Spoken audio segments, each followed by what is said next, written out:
Hi, and welcome back to Inspired to Game. I'm Sean. And I am Lola. Today we are talking about Kelp. Now, Kelp is a two-player asymmetrical game. It's recently come out on Kickstarter and finished, but the Pledge Manager is opening soon. We want to thank Wonderbow Games for sending us this prototype to review. In a game of Kelp, you will be playing either the shark, trying to capture and eat the octopus, or the octopus trying to evade the shark. Now, the octopus will set up tiles on the board randomly and they'll be able to see what's on them, but the shark cannot. One of these tiles is the octopus. The others are mostly shells, and you start off with a trap as well. Now, the octopus side is a deck building game. You start off with cards and you have certain actions to play your cards to further build your deck, which will give you additional actions. Now, the actions you take along the way will have a payment of revealing tiles on the board. Largely, you'll be using your actions to move around various tiles, hide them from the shark as they can be seen. As well, you can also gather food and potentially eat yourself. Now, the octopus has its own potential win condition. If they eat 4 food, gathering 4 food tiles, they win the game. They also win the game if they have just managed to evade the shark before the shark exhausts. Now, for the shark's game, this is a bag building game. The shark starts off by drawing 2 dice from its bag. The blue dice are used along the board to propel the shark further. This is representing a current within the kelp forest. Yellow dice are used for searching, which means they can reveal a tile directly beside them if they have high enough pips. A red die can allow them to attack a tile, whether it's revealed or not. If they are attacking the octopus, they're not guaranteed to win. Each player has a set of confrontation cards. The octopus will choose one of them, and if the shark anticipates the correct one, then it has captured the octopus. If, however, the octopus has chosen a different one than the shark has, it has managed to evade the shark. That chosen card by the octopus, as well as its associated one from the shark, are removed from the game. The next time the shark attacks, it has a better chance of devouring the octopus. During the game, the shark will be able to use unused dice to purchase cards, which will give one-off abilities as well as extra dice to add to their bag. When they do this, however, 1 die needs to be sacrificed to the exhaustion track. As well, anytime the shark uses a red die to attack a tile on the board, that also gets added to the exhaustion track. Once the track is full, the shark is exhausted and has lost the game if it has not managed to eat the octopus. Use searches as well as 1 blue current dice used that turn are added to the track that is above the cards. This track, when completed, allows the shark to flip tiles and get additional powers for the rest of its game. And in a clamshell, that is how you play Kelp. The aesthetic of this game is gorgeous. I really love the artwork. With the board, I almost feel like I'm down in that kelp forest, especially with the nice tiles standing in amongst it. It gives it a really nice aesthetic. And we really love the shark as well. It's a cute fixture on the board, how it menaces around. And a lot of times in a player's turn, it actually looks like the circling shark. So it's nice and thematic in its presentation, and it really pulls you in. Keep in mind, this is a prototype. So the actual shark won't be a Lego shark, it will be an actual mini. But the mini looks fantastic from the renderings we've seen on the campaign. So what makes this a rather unique 2-player game is the asymmetrical mechanics. So the player that plays a shark is playing a bag building game, and the player that plays an octopus is playing a deck building game. So they're vastly different mechanics in how they play, which is a ton of fun. Not only are the mechanics very different between the 2 roles, but also the objective. So whereas one is the aggressor, is the attacker, the other one is hiding and is more playing like a bit of a hidden movement game in a way. So they're vastly different roles. A lot of times when you get a two-player game, which does include some confrontation, it is a head-to-head with both players attacking and defending, whereas this is distinctly not that. So it makes it kind of unique. for a 2-player game. The nuance of strategy is elegant here. I find this to be well balanced and well designed. And I find there's a lot of different strategies as both the octopus and as the shark that you can explore and try out, and in response to what your opponent is doing as well. Yeah, it makes it really dynamic. And what I found playing this is I wanted to keep playing it. I wanted to play it again. Because I wanted to master it. I think this is one of those games where it is really easy to learn. It's straightforward and easy to learn, but it is hard to master. So playing it, and maybe you've lost, maybe you want to say, okay, I gotta play it again. I gotta try it again. Because there's a lot of options here. There's a lot of strategy that you can play around with. Now, there is a good amount of luck to this game as well. And that is something good to know on both sides. So the shark has the rolls of the dice, is a big one to mitigate, as well as what dice they're pulling from the bag.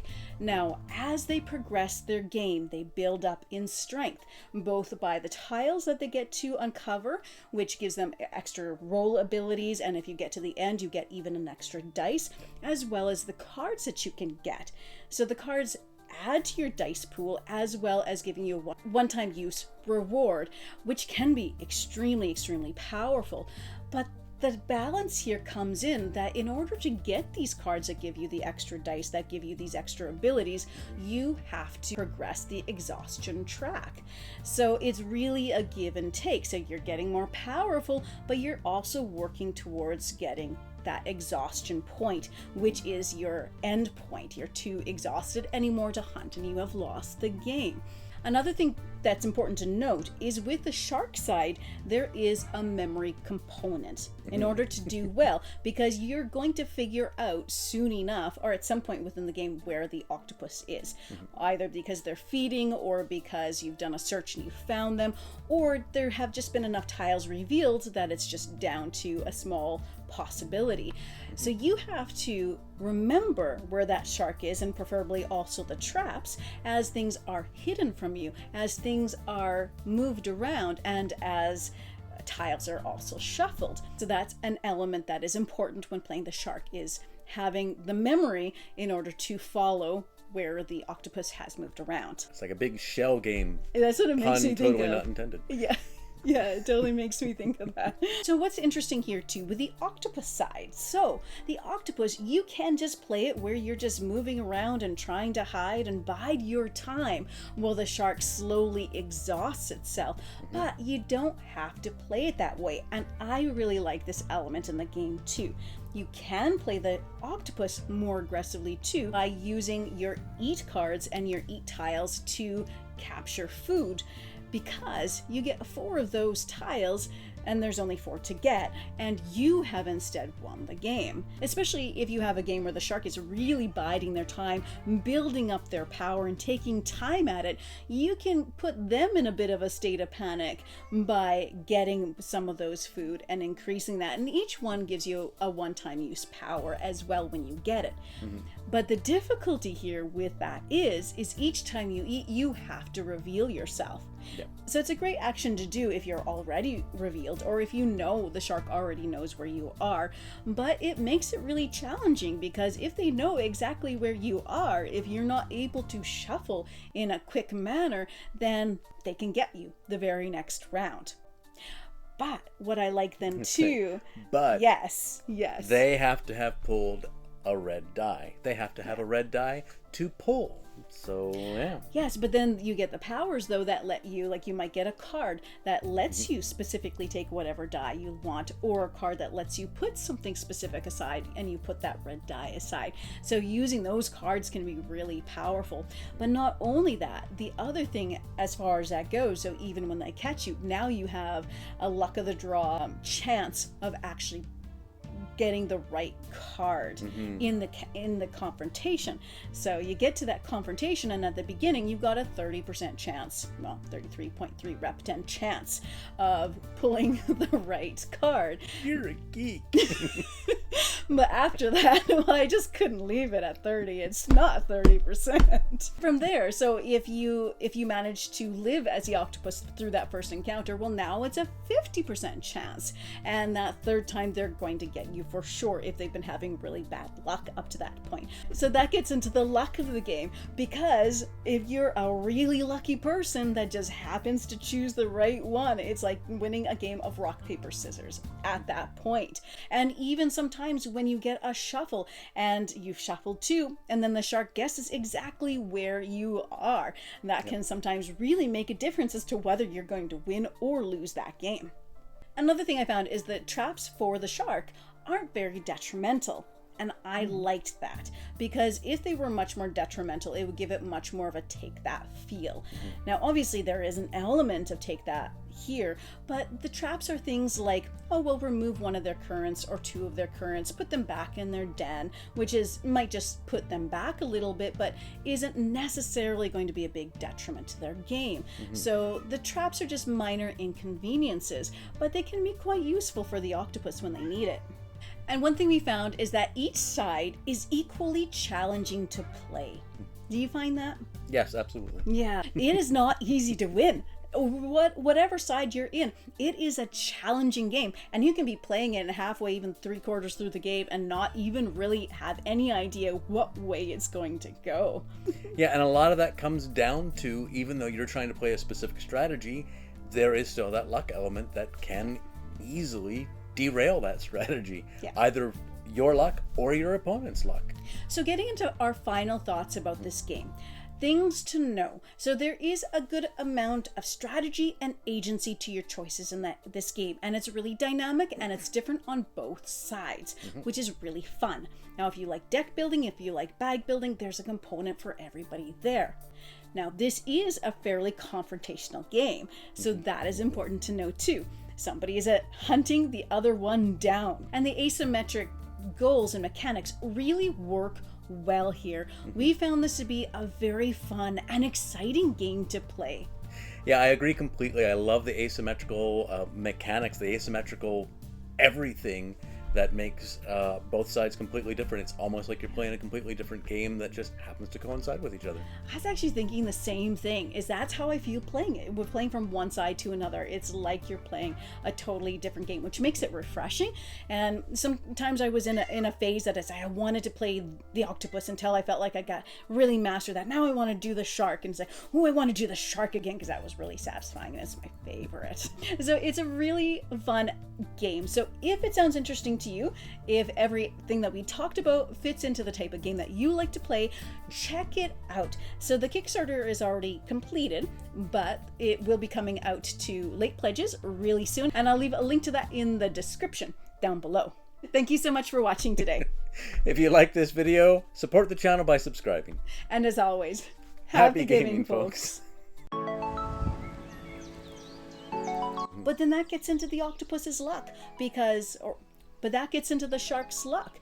No. Yeah, but that gets into the luck of the game, because somebody's luck. Somebody. Oh, I said it right. I thought I said it wrong.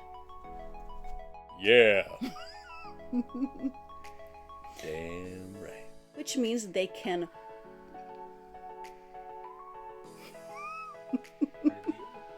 which means they can reveal. Hi. Represented as a current. Represented as a current? This is representing a current. Now, the S... You good? Who knows? Well designed and well balanced as well. There's a lot well balanced as well. We all live in a yellow submarine. Yeah. I've got a hole in my pocket. Because there's a lot of, I was going to say nuance, but I always say that. I find this well designed as The word I'm looking for is and. I find this really well balanced as well designed. I find this game to be well balanced and well designed as well.